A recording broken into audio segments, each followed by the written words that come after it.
In this video, I'm going to be going over the generalized experiences that are brought on by psychedelic and dissociative substances.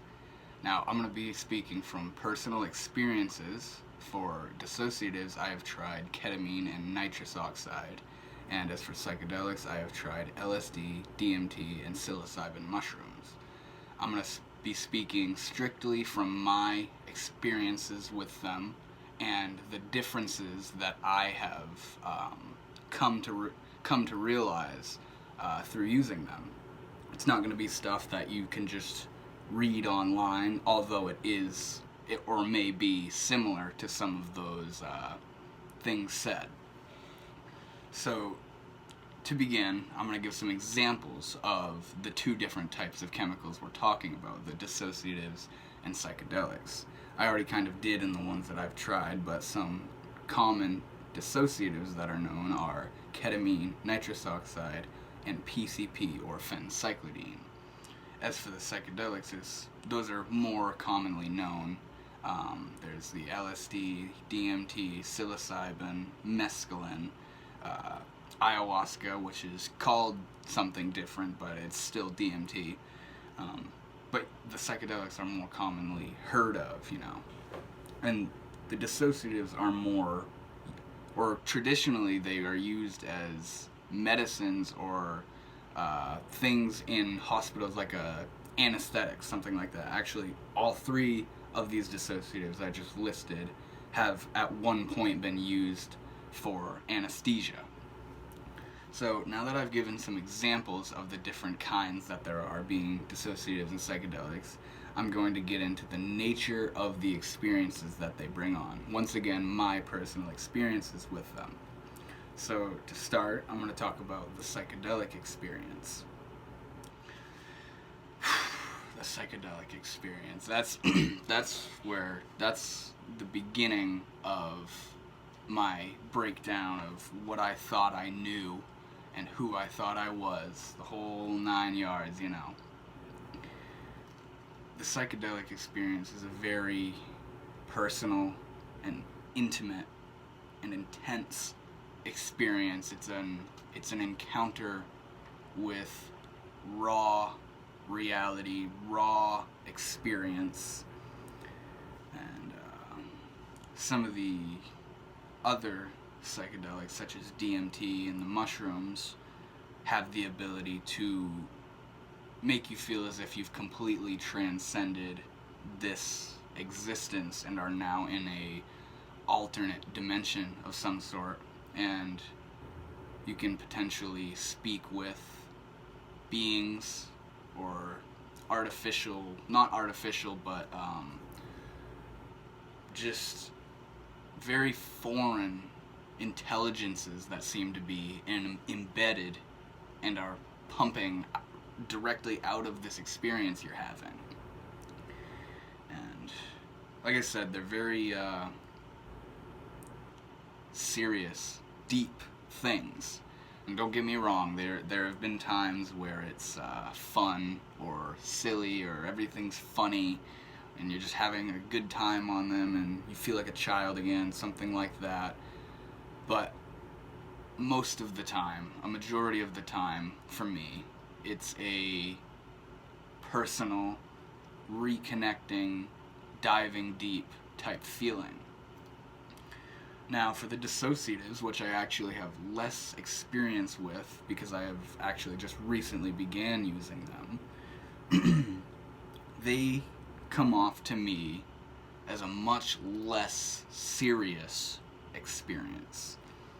Now, that just may be the nature of it, which is what we're talking about. It just may be the way that dissociatives come on, or it may even be the way my ego responds to these dissociatives after using these psychedelics, But it seems to be much less serious or, I guess, rushed and important and intense and like something has to be done type vibe going on. You take it and it's this feeling of just a transition in how you feel. And the reason I like the dissociatives is that it's not a transition into happiness or a transition into stimulation or a transition into like just, you know, just a specific change. It's this confusing transition. It's a disorienting transition into this kind of thoughtless, quiet space it doesn't really seem like there's a lot going on compared to the psychedelics. So next on the list we have mental comparisons, which is basically the internalized experience that you have. So once again, we'll begin with the psychedelics. The mental experience that goes on during a psychedelic trip is close to, if not the most mind-boggling part about it. The visual hallucinations that occur while on them, that seem to be completely formed and infinitely more complex than the regular reality we're used to. The things that your eyes structuralize right in front of you can just turn your beliefs into shit, you know. And the way thoughts carry, the way the thoughts carry from one to the next, with the psychedelics, I've realized it's not only faster, but each thought you're having seems to be rooted in every facet of your experience: emotional, visual, auditory, physical, you know. You feel what you're thinking. At high enough doses, you may see and hear what you're thinking, you know. And it's this massive stimulation of the imaginative aspect of your mind. It makes your imagination seem like it's not even yours anymore. It could be this external thing making its way in, but at times it seems during that transition from normal reality to blasted in psychedelic reality, it seems like your thinking, imaginative, creative part of your mind begins to become independent of you, and is just going. And that's the time for your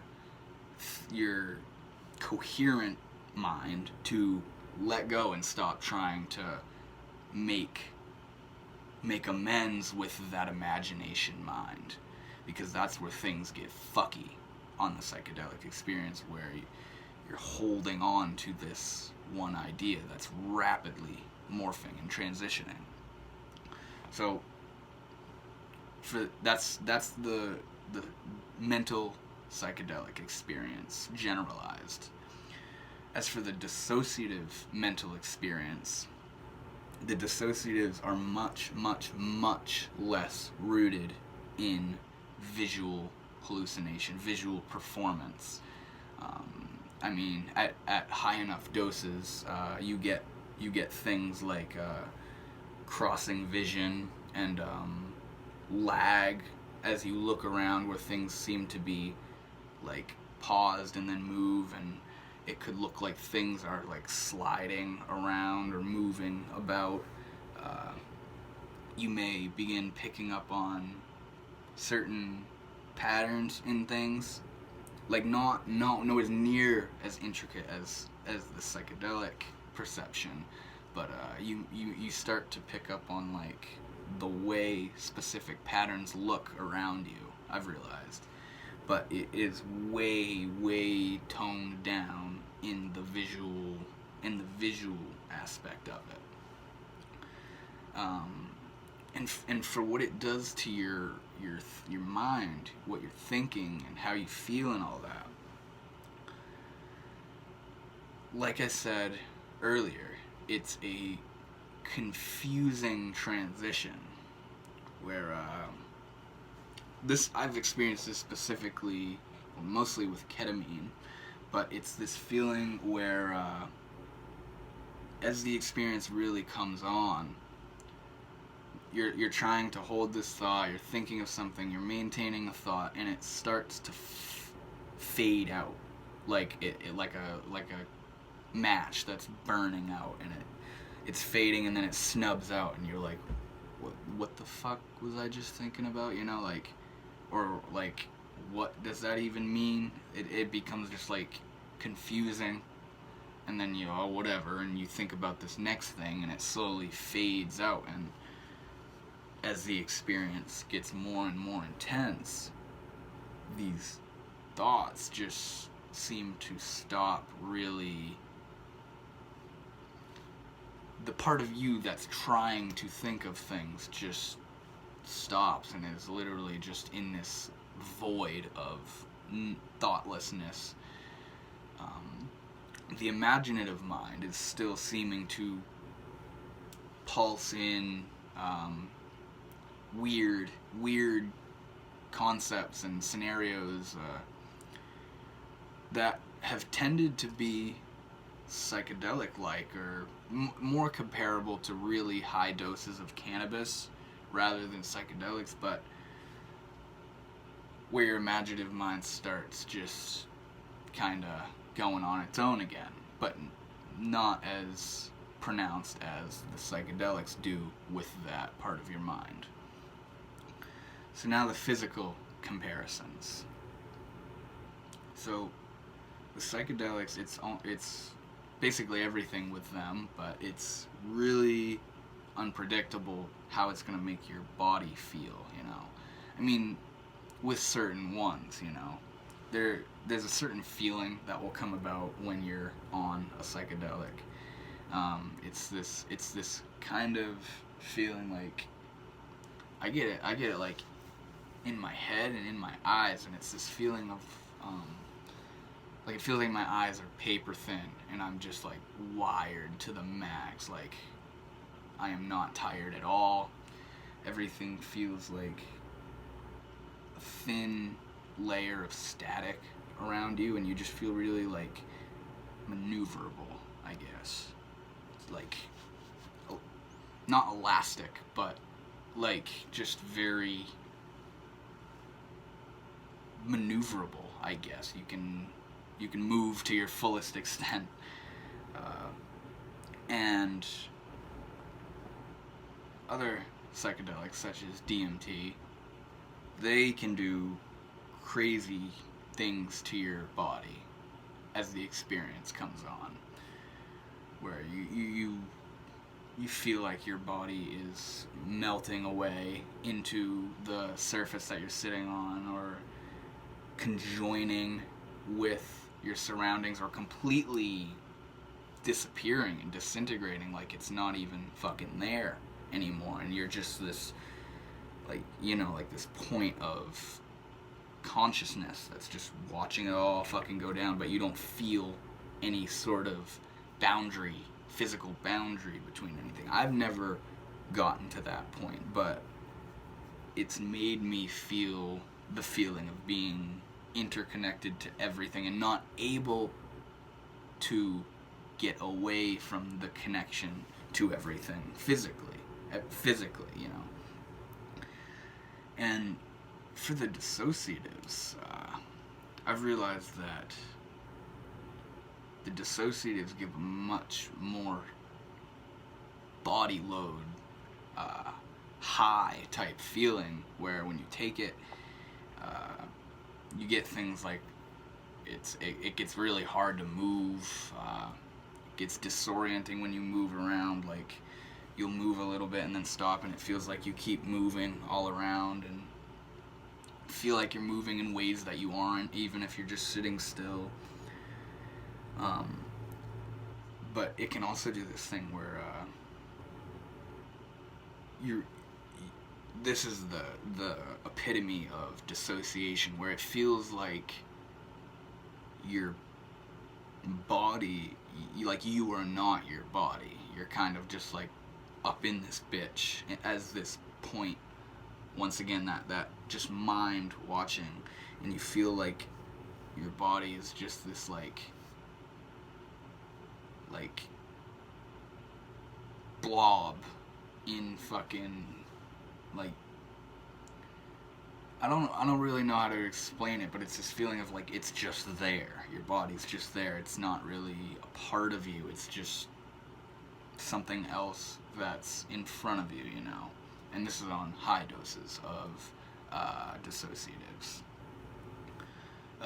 Spiritual and shamanic use. This is pretty fucking easy.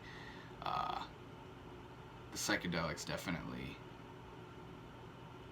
a lot of the time, bring about a very meaningful spiritual like experience where it just seems like what's going on there is crucial and very important and should be focused on, and it's like when you're in there, it's your prime time to pay attention and just take in everything you can, because it feels like it's so godly and like so beyond the way we conceive of things. A lot of the time it's like this, and for a while I have reliably used psychedelics to put me in a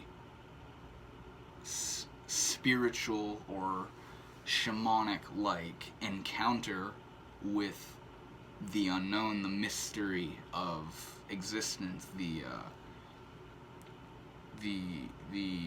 feelings of non-self and non-separation and interdependent intelligences that are able to transcribe information into your being that you can actually work with and shape your life off of and actually solemnly believe to yourself, you know. As for the dissociatives,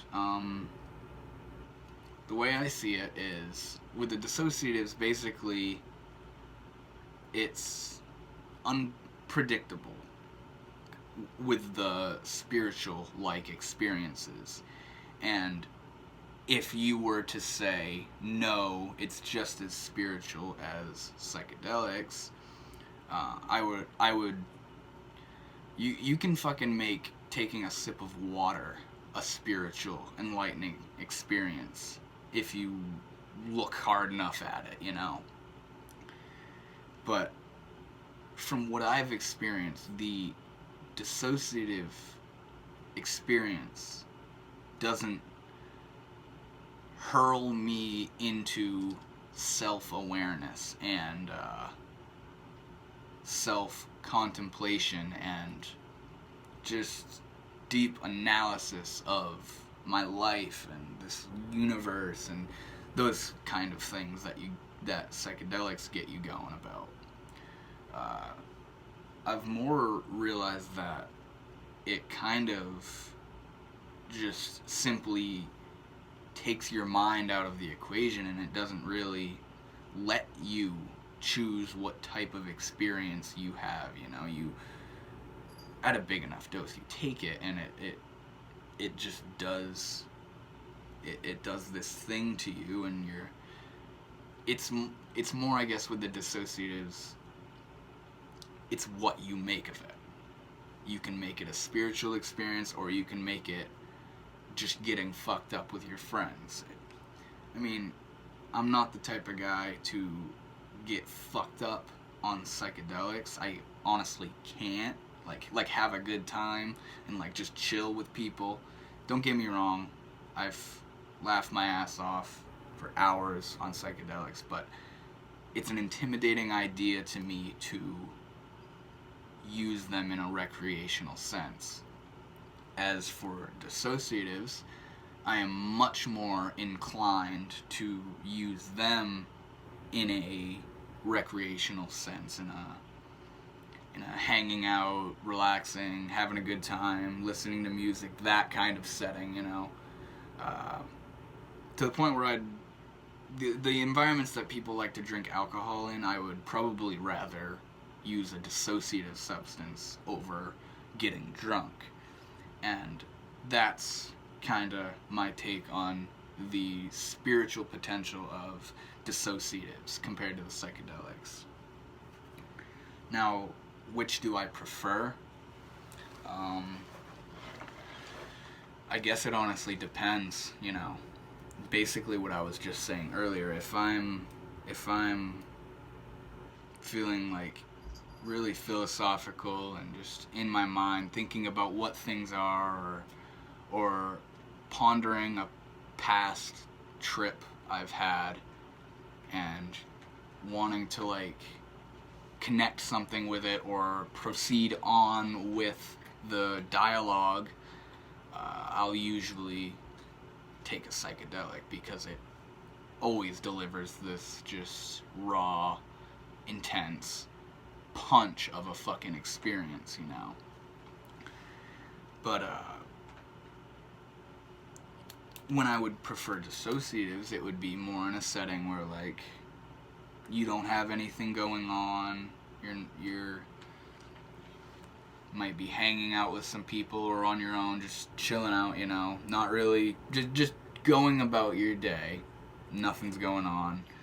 Sure, that's a good time for it. Or if I specifically want to make it a spiritual, mind expanding like experience, then yes, I will use it. But dissociatives are more lenient, I guess, on the settings I will use them in, while the psychedelics are kind of strictly personal, serious experiences that I know is going to be with myself and whatever comes about that time.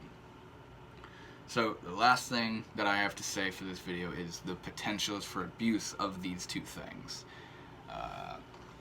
If you've ever used psychedelics or read about them, watched videos about them, you've probably come to realize that it's pretty hard to abuse or get addicted to psychedelic drugs.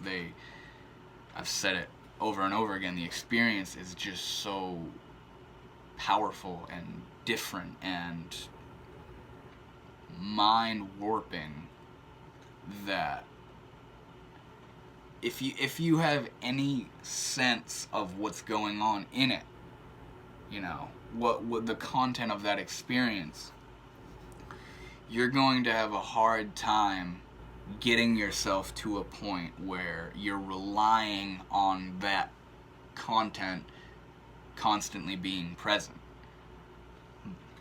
Most, if not all people, except for fucking people that are able to take psychedelics just for shits and giggles, most people know that these are serious experiences and they're either scared to take them again or they're heavily intimidated about stepping back into it, which makes it just really hard to get addicted to it or abuse them, I guess.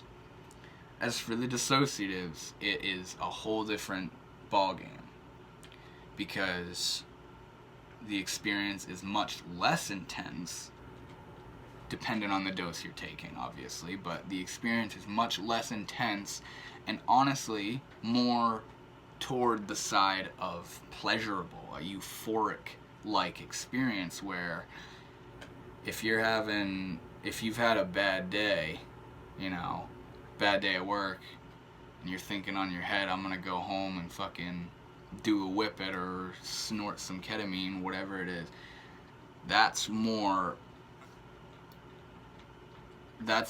fucking, you're gonna rely on that experience that comes on as a release from whatever you're using it for, or just going back to it over and over again, because I really like that feeling, or I'm just trying to chill out, you know. It's more relatable to cannabis, honestly, the way I use it. The dissociatives, I could relate it more to how I use cannabis. It's just, it feels good. It makes me think funny things. Everything's weird and wonky for a little while, and you're much more inclined to use that for fun and shits and giggles compared to psychedelics. So that's it for my comparisons between dissociative and psychedelic substances.